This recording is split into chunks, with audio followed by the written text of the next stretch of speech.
Петропавл қаласының тұрғындары мамыр айында автокөлік мектебін аяқтап, осы күнге дейін жүргізуші куәліктерін ала алмай жүр. Олар осы мәселемен облыстық полиция ведомствосының бастығы генерал-майор Берік Біләловтің қабылдауына келіпті.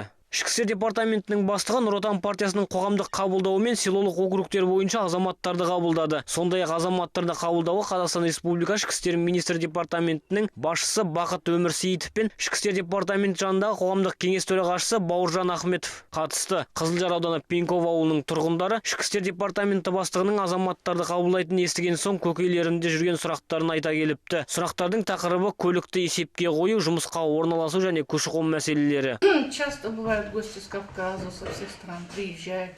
Кавказдан барлық елдерден қонақтар келді. Біз репрессиямен келген адамдармыз, жергілікті тұрғындармыз. Біз қарт зейнеткерлеріміз. Толық жат үстелін Соколовка селосына көшіруді сұраймыз. Және екінші мәселе, учаскелік инспекторларды жиі алмастырмаса деп тілегіміз бар. Петропавл тұрғыны Әсел Табанақова өңірдің бас полицейіне шағымын айта келіпті. Ол автомектепті мамыр айында тәмамдаса да, осы күнге дейін жүргізуші куәлігін ала алмай жүр. Кейін белгілі болғандай, оқу жүріп жатқан уақытта автомектеп қайта тіркеуден өте алмағандықтан куәлік жарамсыз болып қалған. Департамент бастығы бұл мәселені жеке бақылауына алатынын айтып, жақын арада бұл жайтты шешуді тапсырды. Я училась в школе Кызылжар, она раньше называлась Союз автолюбителей.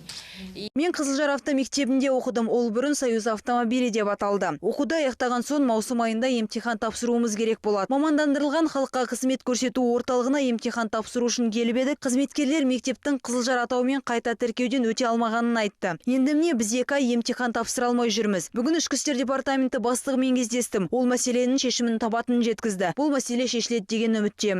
Солтүстік Қазақстан облысы Ішкі істер департаментінің бастығы қабылдауында жыл басынан бері 250-ден астам адам болған. Өтініштердің негізгі бөлігі қылмыстық істерді, қылмыстарды тергеу мен кадр мәселелерімен байланысты. Сонымен қатар жыл басынан бері полиция генерал-майоры Берік Біләловке және оның жеке блогына солтүстік қазақстандық тарапынан 2000-нан аса өтініш келіп түскен.